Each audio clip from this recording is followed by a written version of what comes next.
Hello hello hello everyone, welcome back. तो आज हम कंटिन्यू करेंगे chemical property of ammonia part 2 में, है ना। हमने कहाँ तक किया हुआ था, ये रिएक्शन हमने करा हुआ था, कैटालिटिक ऑक्सीडेशन ऑफ एमोनिया, ये हमने करा हुआ था। NH3 को हमने ऑक्सीजन के साथ रिएक्ट करवाया था, याद करो किसके प्रेजेंस में सर, प्लेटिनियम के प्रेजेंस में एट 800 डिग्री सेल्सियस। तो नो बोल रहा था वो, और पानी दे रहा था थोड़ा हीट के साथ। एक्सोथर्मिक प्रोसेस है, हीट रिलीज हो रहा है, हीट भी निकल रहा है एज अ प्रोडक्ट। तो हीट निकल रहा है as heat is released during reaction. तो इसको क्या बोलते हैं हम, एक्सोथर्मिक प्रोसेस, एक्सोथर्मिक प्रोसेस। ठीक है, चलो आगे बढ़ते हैं। तो ये वाला हमने किया था, और एक चीज और मैंने मेंशन किया था कि सर अगर ये जो है, ये जो रिएक्शन है वो एक्सेस अमाउंट ऑफ ऑक्सीजन में हो, मतलब if oxygen is present in excess, मतलब ऑक्सीजन अगर ज्यादा अमाउंट में प्रेजेंट हो तो क्या हो जाता है, NO जो है वो फर्दर ऑक्सीजन के साथ रिएक्ट करके NO2 बनाता है। क्या हमने ये सीखा था? हाँ सर। और ये जो बैलेंस है, सॉरी केमिकल रिएक्शन है, वो जो बैलेंस नहीं है तो तुम कर लेना बैलेंस, ठीक है। लेफ्ट हैंड साइड में जितना एटम है वो राइट हैंड साइड में भी उतना ही होना चाहिए। अब देखो ये रिएक्शन सर आपने क्यों लिखा फिर से, क्योंकि ये तो खत्म हो गया था। देखो इससे ही मिलता जुलता एक और रिएक्शन है जो तुमको सीखना है। सर कौन सा? ये जो NH3 है वो ऑक्सीजन के साथ बनाता है नाइट्रोजन गैस प्लस वाटर। क्या बनाता है sir? Nitrogen gas and water. Sir same sir ji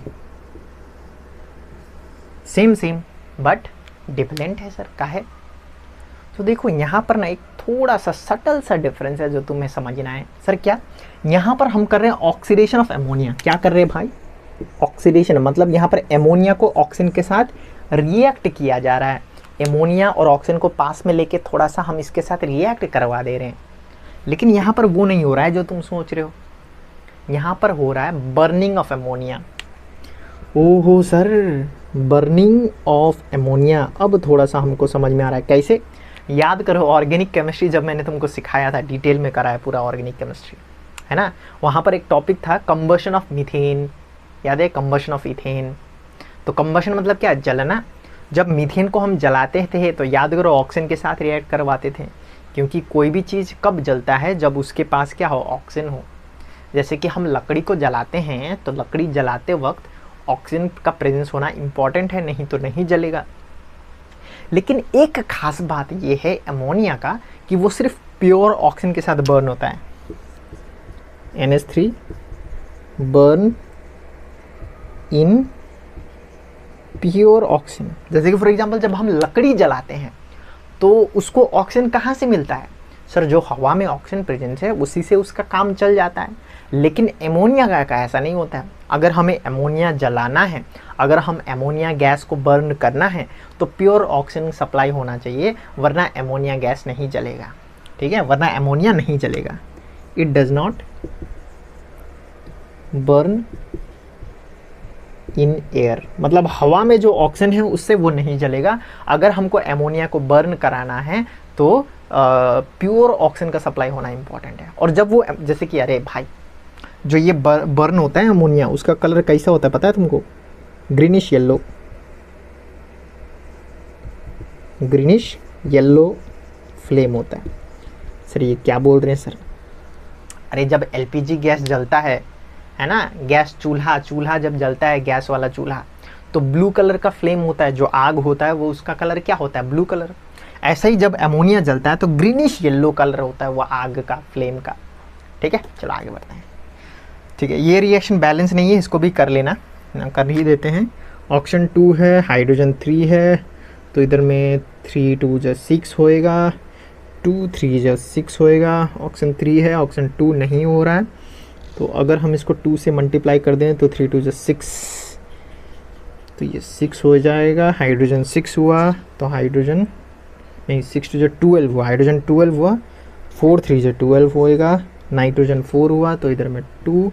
oxygen 6 हुआ, तो 3 2 जो 6। चलो बैलेंस। देखो तुमको लग सकता है कि हम यहाँ पर क्या कर रहे हैं, मंत्र ही पढ़े जा रहे हैं क्या, इधर में 6 इधर में 2, नहीं। एक बार कॉपी निकालो, पेन निकालो और ट्राई करो, खुद से ट्राई करो, तब होएगा। जब तक सर उधर में नहीं पटकोगे ना किसी भी चीज़ में, तो नहीं समझ में आएगा, है ना। ये जो केमिकल कैलकुलेशन चैप्टर है उसमें मैंने पूरा कच्चा छिट्टा करवाया था तुमको, बैलेंसिंग का थोड़ा सा, है ना, जाके देख लेना। ये ऊपर का खुद से कर लेना, ठीक है। चलो बैलेंसिंग में ज़्यादा माथापाची नहीं करते हैं, आगे बढ़ते हैं। तो बर्निंग ऑफ एमोनिया ये होता है, ठीक है, याद करना है। बर्निंग में भी एमोनिया और ऑक्सीजन होता है, लेकिन प्रोडक्ट ये होता है। और ये जो है कैटालिटिक ऑक्सीडेशन है, सेम है देखो, लेकिन डिफरेंट हो जा रहा है।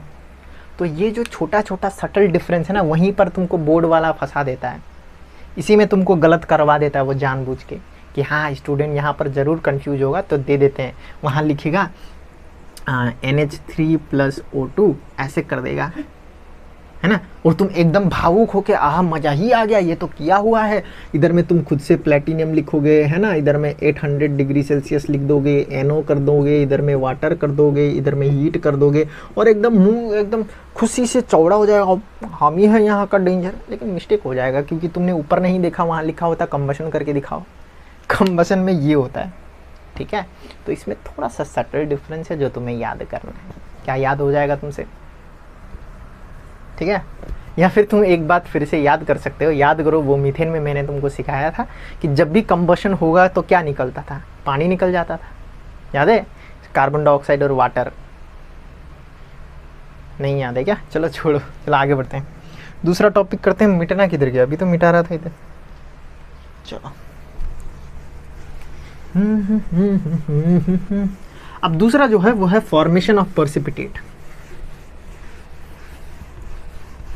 चलो लिखो, फॉर्मेशन ऑफ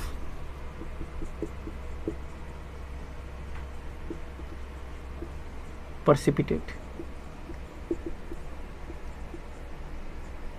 पर्सिपिटेट का स्पेलिंग क्या होता है, मेरा स्पेलिंग थोड़ा मिस्टेक हो जाए, पर्सिपिटेट, ठीक है, ठीक ही होगा, चलो। Formation of पर्सिपिटेट। पर्सिपिटेट मतलब क्या है, जब मैं एक केमिकल रिएक्शन करवाऊंगा तो तुमको पता चल जाएगा, ठीक है। फॉर्मेशन ऑफ पर्सिपिटेट, और यहाँ पर हमको 3 कंपाउंड याद करना है। सर कौन सा, आयरन का होगा सभी, ठीक है, Fe का, एल्यूमिनियम का और कॉपर का, याद कर लो। एक Fe का कंपाउंड होगा, एक एल्यूमिनियम का कंपाउंड होगा और एक कॉपर का होगा। Fe में होगा FeOH3, एल्यूमिनियम में एल्यूमिनियम OH3, और कॉपर में कॉपर SO4, कॉपर सल्फेट होगा, ठीक है। तो ये कंपाउंड है जिसको हमें याद करना है रिएक्शन, ठीक है। तो ये सब कंपाउंड किसके साथ रिएक्ट होगा, तो यहाँ पर इसको नाम दे देता हूँ, इसको बोल देता हूँ A, इसको बोल देता हूँ B, इसको बोल देता हूँ C। तो A, B and C react with ammonia. किस टाइप का एमोनिया, एक्वस एमोनिया है सर। एक्वस एमोनिया ये तो हम पहली बार सुन रहे हैं सर। भाई लगाऊं क्या 1-2, पहली बार सुन रहे हैं। एक्वस एमोनिया मतलब क्या, बताओ जल्दी से। एक्वस एमोनिया मतलब क्या है सर, सर ये तो अपना है सर, NH4OH। भूल जाते हो क्या भाई, एक्वस एमोनिया, एमोनिया, एक्वस। चलो आगे बढ़ते हैं, ठीक है सर। ए के साथ कर देते हैं, ए मतलब कौन है, Fe, ओहो ये गलती लिख दिया मैंने, FeCl3, AlCl3 और CuSO4, ये CuSO4 ये होगा, ठीक है। चलो FeCl3, इसका हम किसके साथ रिएक्ट करवाएंगे, NH4OH, तब वो कंपाउंड बनेगा जो मैंने वहाँ पर लिखा था। थोड़ा सा गड़बड़ी हो गया झंडे इधर में, तो इधर में ब्रेकअप होएगा, ये ब्रेकअप होएगा, ये ब्रेकअप होएगा। और तुम्हें पता है मैंने बहुत बार बोला है कि केमिकल रिएक्शन मतलब breaking of old bond and formation of new bond. नया बॉन्ड, सॉरी पुराना जो बॉन्ड है, पुराना रिश्ता जो है वो टूट जाता है, ब्रेकअप हो जाता है और नया रिश्ता बनता है। और जब ब्रेकअप होता है तो क्या होता है, सबसे पहले सर गिफ्ट एक्सचेंज हो जाता है, मैंने जो गिफ्ट दिया था वो वापस दो, ऐसा कुछ हो जाता है सर। तो वही हो रहा है इधर में देखो, तो Fe ने 3 दिया हुआ है गिफ्ट, ये मैंने पहले सिखाया हुआ है, 3 वापस चला जाएगा इसके साथ, Fe3+। Cl ने 1 दिया है तो Cl-1 आएगा इधर में, इसने NH4 ने 1 दिया हुआ था तो 1 गया, ये 4 इसी का है, उसका नहीं है, ठीक है, तो OH का -1। अब ये जो प्लस वाला है वो इसके साथ रिएक्ट करके क्या बनाएगा, FeOH, अब इसका गिफ्ट इसको दे देगा और ये बनाएगा NH4OH, और ये होता है पर्सिपिटेट, ये पर्सिपिटेट हो जाता है। सर पर्सिपिटेट मतलब क्या है एक बार बताइए, तो मैं एक ही बार बताऊंगा और वो फाइनल बार होएगा, ठीक है, ठीक है सर। ये रिएक्शन क्या कहना चाहता है, बहुत सिंपल चीज़ कहना चाहता है कि अगर हम एक्वस NH4OH में, है ना, मतलब एमोनिया, एक्वस एमोनिया में अगर हम FeCl3 डालते हैं तो क्या होता है सर, एक पर्सिपिटेट फॉर्म हो जाता है नीचे, मतलब एक गाढ़ा कुछ नीचे जम जाता है सर। क्या जम जाता है, FeOH3, इसको बोलते हैं पर्सिपिटेट। एक गाढ़ा कुछ जम जाता है नीचे, उसको बोलते हैं पर्सिपिटेट। सर नीचे काहे जम गया, क्योंकि वो सॉल्यूबल नहीं है उसके साथ, मतलब जो सॉल्यूशन है वहाँ पर सॉल्यूबल नहीं होता है तो नीचे बैठ जाता है। जैसे तेल, जैसे पानी नीचे बैठ जाता है तेल के, पानी और तेल को जब मिक्स करोगे तो पानी नीचे बैठ जाता है, ऐसे ही ये नीचे बैठ जाता है। क्यों, सॉल्यूबल नहीं है सर, क्योंकि ये जो पर्सिपिटेट होता है ना सर, PPT, ये क्या होता है, इनसॉल्यूबल होता है, इनसॉल्यूबल सॉलिड होता है सर, तो नीचे बैठ जाता है, ठीक है। और इस केस में इसका जो कलर होगा वो ब्राउन होगा। सर आपको कैसे पता चला ये ब्राउन है, क्योंकि हमने वो पहले बार भी देखा था कि रस्ट का कलर भी ब्राउन होता है। तो जब भी Fe दिखे ना तुमको तो ये ब्राउन होगा, ऐसा कुछ प्रेडिक्शन मार लेना। Fe लिखा हुआ दिखे तो सोच लेना कि ब्राउन ही है तुम्हारे सिलेबस में, ठीक है। जैसे कि वो Fe2O3 रस्टिंग वाला केस में भी रेडिश ब्राउन था, तो इसमें भी ब्राउन है। तो यहाँ पर ब्राउन कलर का, कैसा कलर का, ब्राउन कलर का PPT नीचे बैठ जाता है। सर PPT मतलब पर्सिपिटेट, पर्सिपिटेट मतलब इनसॉल्यूबल सॉलिड, ठीक है सर। आगे बढ़िए। चलो सर ये सब रिएक्शन करने का क्या फ़ायदा है, बताता हूँ क्या फ़ायदा है। चलो दूसरा रिएक्शन क्या है, AlCl3 के साथ। सर क्या देता है, वही ब्रेकअप होता है इधर में ब्रेकअप, तो AlOH3 प्लस NH4OH, ठीक है। और ये जो कलर होता है उसका, इसमें भी वही होता है भाई, NH4OH होता है, उसमें AlCl3 डालेंगे तो नीचे बैठ जाता है, ये पर्सिपिटेट हो जाता है नीचे, एरो, इसको बोलते हैं जेलाटिनस वाइट कलर का होता है। कैसा कलर का होता है, वाइट। तो एल्यूमिनियम जो है उसको वाइट के साथ थोड़ा सा जोड़ दो तो बात बन जाएगा, ठीक है सर। ये ब्राउन होता है।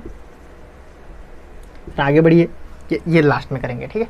चलो सर ये रिएक्शन का फ़ायदा क्या है सर, फ़ायदा क्या है, तो ये रिएक्शन का ये फ़ायदा है कि हम डिटेक्ट कर सकते हैं, वी कैन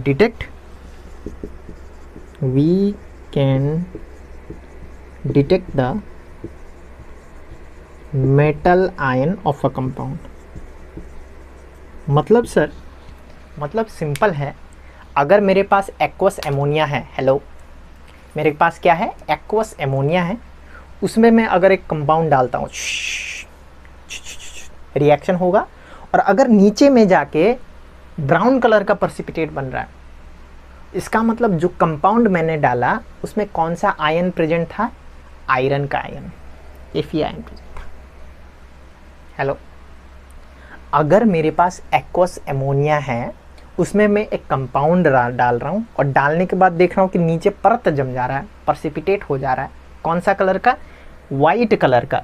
इसका मतलब जो कंपाउंड मैंने वहाँ पर डाला उसमें कौन सा मेटल आयन प्रेजेंट था, एल्यूमिनियम का, क्योंकि एल्यूमिनियम का जो पर्सिपिटेट होता है वो वाइट कलर का होता है। सो ये जो रिएक्शन है ना, ये जो रिएक्शन है, this help us to detect the metal ion that is present in the compound. जो मेटल आयन है उसको हम डिटेक्ट करने में हेल्प करता है। लेकिन अगर मैं तुम्हें असलियत बताऊं कि why do we study this, तो मार्क्स आने के लिए भाई एग्जाम में क्वेश्चन आता है तो 1-2 पन्ना लिख लेंगे तो मार्क्स आ जाएगा, ठीक है। चलो आगे बढ़ते हैं, तो लास्ट रिएक्शन करते हैं।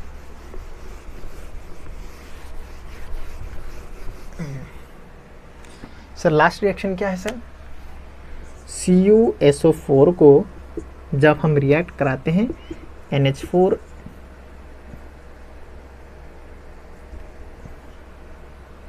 OH के साथ, ठीक है, इसको क्या बोलते हैं, एक्वस अमोनिया, एक्वस अमोनिया। ठीक है सर, तो जब ये दोनों रिएक्ट होता है तो क्या बनता है सर, वही जो ब्रेकअप होएगा, यहाँ पर ब्रेकअप होएगा, तो यहाँ पर जब ब्रेकअप होएगा तो Cu2 प्लस होगा, यहाँ पर SO4 माइनस होगा, है ना, इधर में NH4 प्लस होएगा, इधर में OH माइनस होएगा, तो ये फिर इधर जाएगा इसके साथ, तो बन जाएगा CuOH2, है ना, कॉपर हाइड्रोक्साइड, और ये दोनों जाके फिर क्या बनाएगा, NH4 2SO4, ये बनाएगा सर अमोनियम सल्फेट। समझ में आ रहा है क्या, ये तो मैंने पहले भी दिखाया है तुमको शायद, है ना। चलो, तो शायद तुमको ये समझ में आ रहा है। अब कलर बताइए सर, कॉपर लिखा हुआ है तो याद होगा, ये हमने इलेक्ट्रोलिसिस चैप्टर में किया था, ये ब्लू कलर का होता है, ये भी थोड़ा सा ब्लू होता है, थोड़ा क्या ब्लू ही होता है। लेकिन ध्यान से सुनो, एक यहाँ पर थोड़ा सा logic, if NH4OH is in excess, sir ये एक्सेस मतलब क्या है, मतलब अगर ये NH4OH लार्ज अमाउंट में प्रेजेंट हो तो ये तो ख़त्म नहीं होगा रिएक्शन में, ये दोनों रिएक्ट करेगा, ये बनेगा, और ये अगर बहुत ज़्यादा प्रेजेंट है तो ये थोड़ा सा और बच जाएगा, और अगर ये बचा तो ये फिर से इसके साथ रिएक्ट करेगा, जो प्रोडक्ट बना है उसके साथ फिर से रिएक्ट करेगा। हेलो, क्या तुम्हें समझ में आया, हेलो, हाँ सर समझ में आया, क्या समझ में आया सर, अगर ये जो NH4OH है वो बहुत ज़्यादा प्रेजेंट है तो ये रिएक्ट करके ये तो ख़त्म हो जाएगा और ये बन जाएगा, लेकिन ये ख़त्म नहीं होगा क्योंकि बहुत ज़्यादा था, तो फर्दर ये इसके साथ रिएक्ट करके कुछ बनाएगा sir.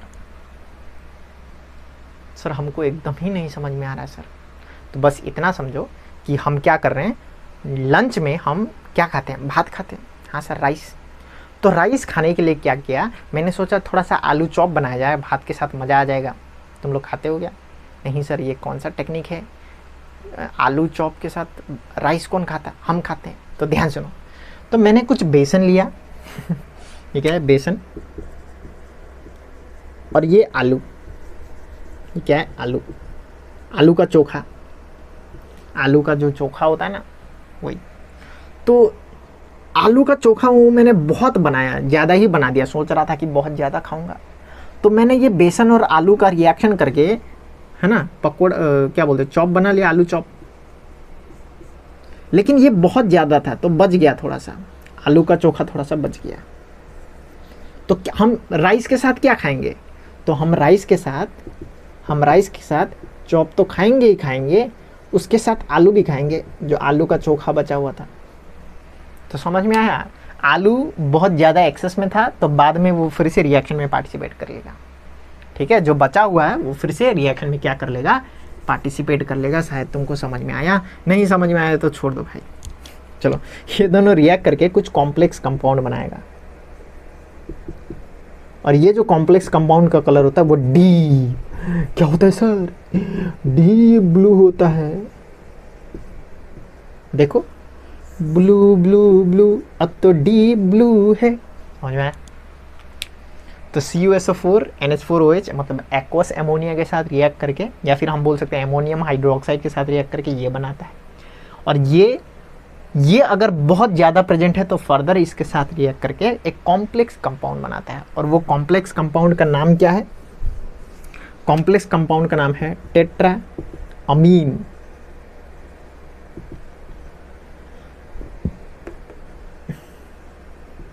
Tetra amine copper 2 sulphate. Sir ये तो बहुत बड़ा ही नाम हो जा रहा है सर, कैसे याद करें, तो बहुत सिंपल है, ध्यान से को, टेट्रा अमीन मतलब क्या है, NH3 कितना 4, कॉपर जिसका ऑक्सीडेशन नंबर 2 हो, और उसके बाद सल्फेट। ये जो है कॉम्प्लेक्स कंपाउंड क्लास 12 में जब तुम जाओगे, है ना, तो एक कोऑर्डिनेशन कंपाउंड बोल के एक चैप्टर है, तो वहाँ पर तुमको ऐसा करके IUPAC सीखना होता है ना। इसमें इसको लिगेंड्स बोलते हैं, यहाँ पर ये जो अमोनिया जो है उसको अमीन बोलते हैं, लिगेंड्स, ठीक है। तो वो सब हम सीखेंगे कब, जब तुम अगर गलती से साइंस ले लो तो वहाँ पर हम लोग सीखेंगे क्लास 12 में, ठीक है। चलो आगे बढ़ते हैं। तो शायद तुमको ये समझ में आया। और ये जो कॉम्प्लेक्स है ना भाई, ये जो कॉम्प्लेक्स है ना, कौन सा complex, tetra amine copper 2 sulphate, ये क्या होता है, डीप ब्लू का होता है, डीप ब्लू कलर,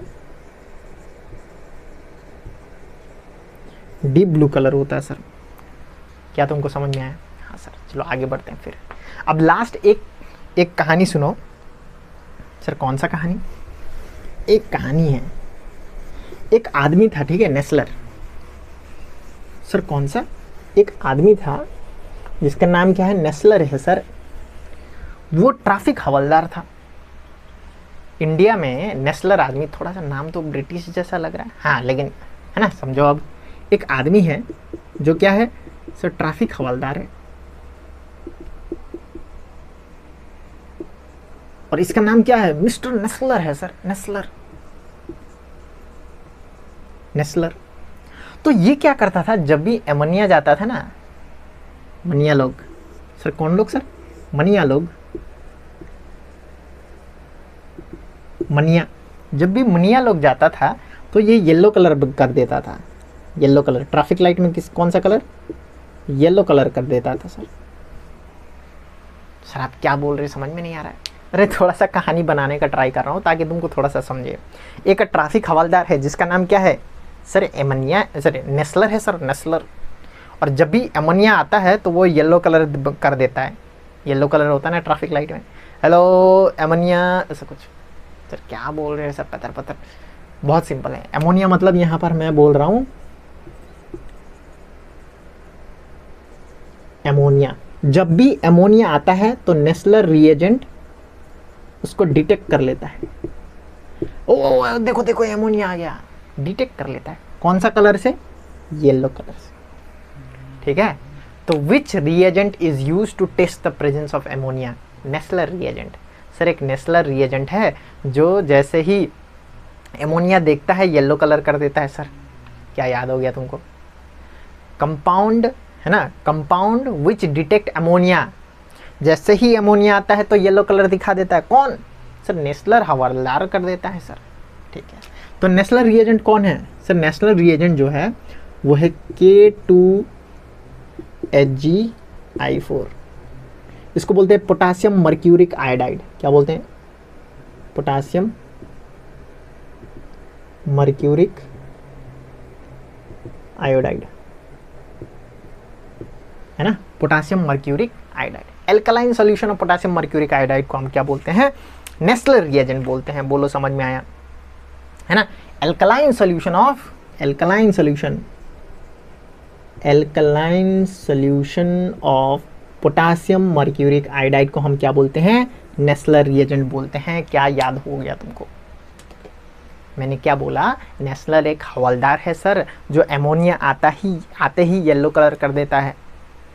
मतलब नेस्लर रिएजेंट जो है वो यूज होता है in the test of ammonia. और जब अमोनिया प्रेजेंट होता है इन द नेस्लर रिएजेंट तो येलो कलर बन जाता है, ठीक है, याद हो जाएगा। चलो एक पॉइंट लिखवा देता हूँ।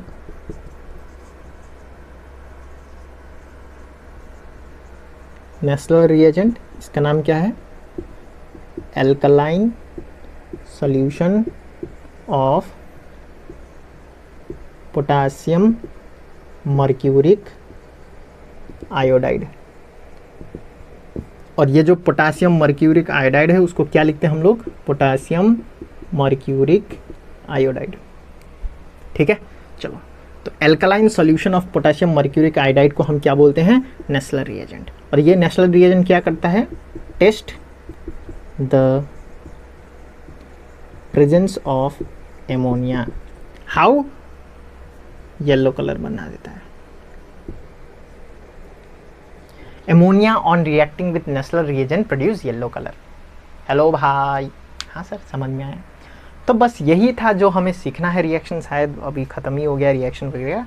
अब थोड़ा सा जो कॉन्सेप्चुअल बातें हैं वो करेंगे और ख़त्म करेंगे टॉपिक को। कितना मिनट हुआ है, चलो 6 मिनट में ख़त्म हो जाएगा, शायद 30 मिनट्स लगा, ठीक है। तो हम लोग का जो है केमिकल प्रॉपर्टीज़ ऑफ एमोनिया वो बढ़िया तरीके से, सुपर डुपर तरीके से कंप्लीट हो जाएगा।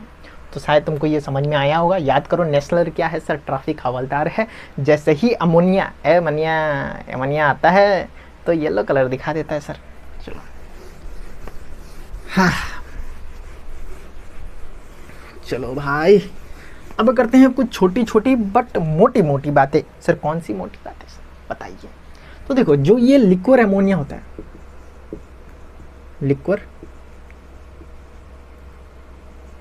अमोनिया, लिक्विड अमोनिया जो होता है ना, is cooled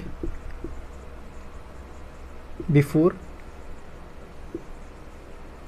opening.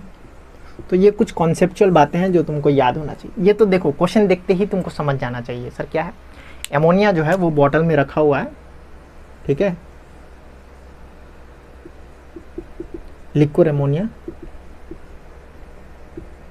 Liquid ammonia क्या करा, बॉटल में रखा हुआ है, और ये जो ढक्कन है उसको खोलने से पहले हम इसको ठंडा करना है, कूल करना है। सर क्यों? तो बहुत इजी सा बात है ना सर। लिक्विड अमोनिया को बॉटल के अंदर रखा हुआ है, मतलब हाई प्रेशर में रखा होगा, क्योंकि अमोनिया तो गैस है। अमोनिया क्या है, गैस। तो जब हम उसको बॉटल में रखते हैं तो हाई प्रेशर में रखते हैं, और अगर हम उसको बिना ठंडा करे अगर खोल दें तो जो उसका वेपर है, गैस है, वो एकदम से आँख में चला जाएगा, घुस जाएगा अंदर में, प्रेशर से निकलेगा, है ना। तो क्या होगा, if it is opened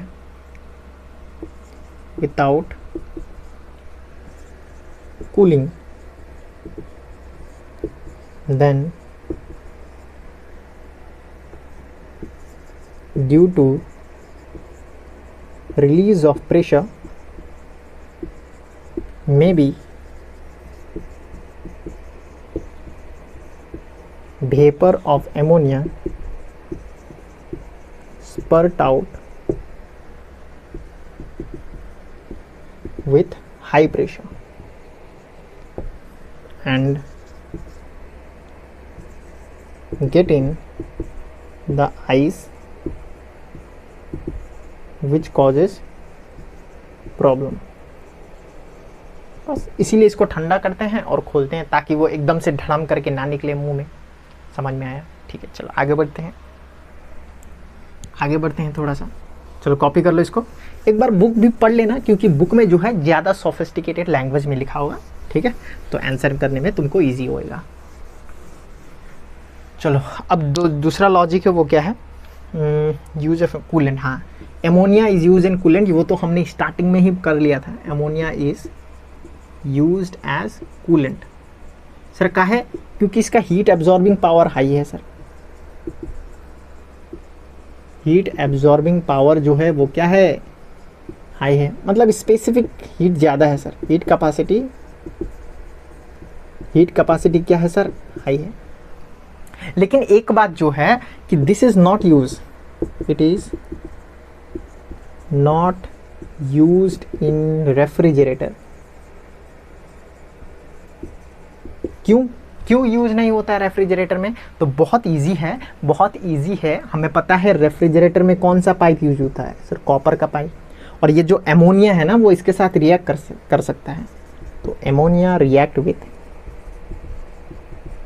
copper, तो इसीलिए हम इसमें रेफ्रिजरेटर में हम नहीं यूज कर सकते, यूज नहीं करते। अमोनिया जो है हम रेफ्रिजरेटर में यूज नहीं करते, क्योंकि अमोनिया कॉपर के साथ क्या करता है, रिएक्ट करता है, ठीक है। और ये जो अमोनिया है is toxic in large quantity, ठीक है। तो कौन यूज होता है रेफ्रिजरेटर में? रेफ्रिजरेटर में कौन यूज होता है, टेट्राफ्लोरोइथेन। टेट्राफ्लोरोइथेन